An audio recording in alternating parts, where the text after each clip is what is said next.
labas na siya gribbing duck tong ano ko si SL Rose, doon siya papalit sa amin na dito siya papalit yan.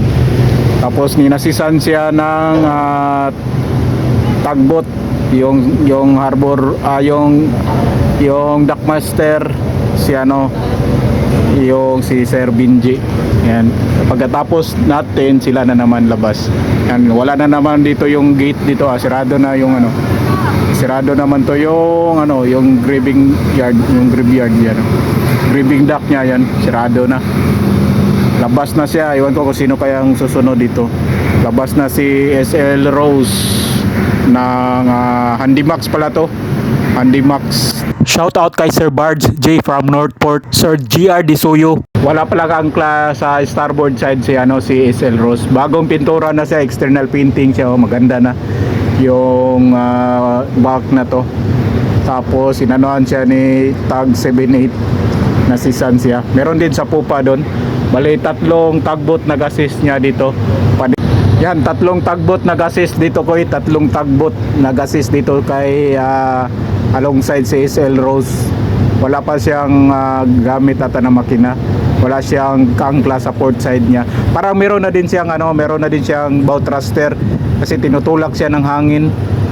Yung sa starboard sa port side niya may hangin sa starboard side na dahil sa bagyo. Tinutulak siya padikit dito.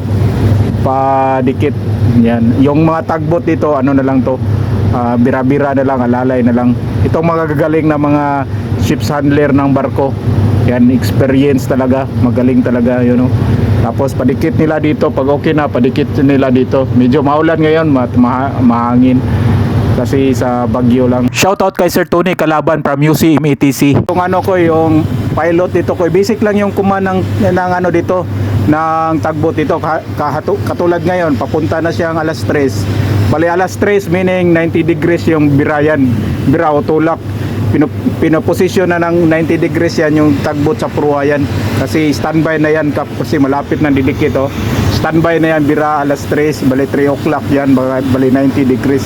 Yan ang sinasabi na position 90. Pag ready lang na tisar, kapag malakas yung salida, yung yung lateral niya na speed papadikit.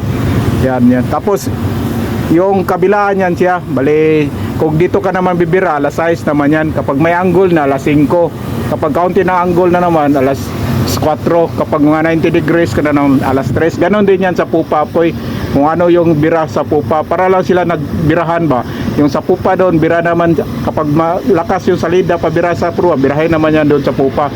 Alas 6, alas 5, alas 4, ganyan. May alas 7, alas 8, yung alas 9 yan, naka 90 degrees na naman yan. Ito yung mga basic na command ng mga ship handler sa barko, sa tugboat. Malapit na si SL Rose sa atin, kaya yung dalawang tugboat, tingnan mo, naka-position 90 na yan.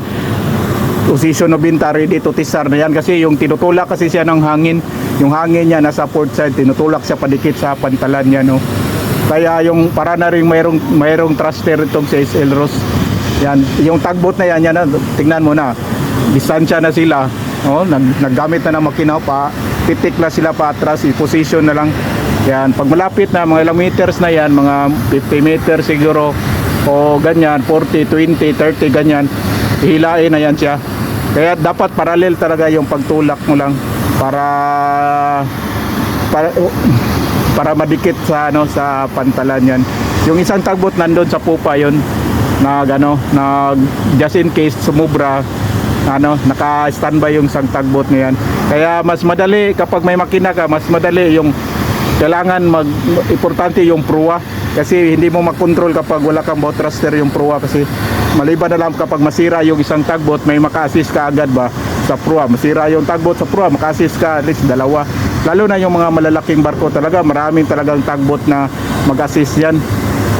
Ito yan, na-position na sila Nubinta yan, naka-position na Nubinta na Tisar Lobed yan, Tisar na sila Lobed na ito si Tag 7-8 niya, tisar siya. Yung kabila din yun, nakatras na siya, tisar din kasi tinutulak ng hangin, yan, papadikit yan, alalay na lang siya, dandahan lang, kahit ilang mga point na lang yung speed mo, 0.02 ganyan, wag mo lang 2 knots, 1 knot kasi masisira yung pantalan yan kapag yung lakas ng speed yan. Pero ito light ship to, walang pangarga yan, madali na lang nila hilahin to. Dalawang tugboat malalaki. Lalo na mga malalaking barko, madami yung ano, yung tugboat yan. Kasi importante lang talaga yung makontrol mo talaga yung ano, yung proa la importante. Dapat may isa sa proa. Sa pupa kasi pwede mo mabira, kapag may makina ka, pwede mo na mabira yung magamit yung rudder mo, yung propeller mo. Yan, ito siya ngayon, oh, tatlong tugboat nag-assist niya. SL Rose biyahe itong ano, Paris pala to. Paris yan, malapit na siya didikit, ilang meters na lang to, didikit na tong barko na to. Yan mo yung kumanang ano, tulak na naman yan, tumulak naman siya, no, binta na to, tawag nila alas 3, tulak alas 3 proa. Yan, ang pupa naman to, mag-aanggil na siya, titisar to siya, depende lang kung ano yung kumanang ng dockmaster dito.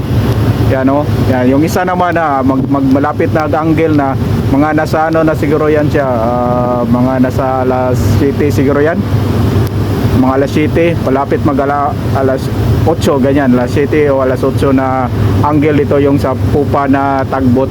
Ito yan, pagtapos niya magtulak yan, tisar na naman siya, tisar na naman yung taga-proa. Hanggang malapit na lang, didikit na to siya sa ano, dito sa pantalan niya, no. Okay na ko, nabigyan na nila ng low bed ko, na tinapo na yung low bed nila, na hinila na dito yung taga shipyard. Bigay na siya ng low bed, maganda na si SL Rose, bagong pintura na siya. Ito ding isang tugboat na to, si Tag 78, yung isa naman doon sa pupa. Yung isang tugboat dito naka 90 degrees, so mga nasa alas 3 siya na alas 9 na position pala, sorry, mga nasa alas 9 na position siya. Tapos doon, yan, no, ang isa siya nandun sa kabila, yon. Balik kapag mag-abante yung ano, makabante yung barko, hilain naman yung sa pupa, may isang tugboat doon sa pupa yan. Siya lang nagnagadya sa abante ahead na abante o patras na tisar. Kapag sumobra, tisara naman, bira siya alas 6 para mapigil yung abante. Kapag sumobra naman, tulak niya naman siya yung tugboat yan sa pupa. Itong dalawang tugboat ito, naka ano na siya ngayon, naka alas 9 na position o position binta na siya. Yan, yan ko, naka-secured na yung barko na si SL Rose ko yun. Nakadikit na siya. Dito na umalis na yung yung dalawang tugboat na assist. Alis na siya. Tapos na si SL Rose, nakadikit na. Maganda na yung si SL Rose.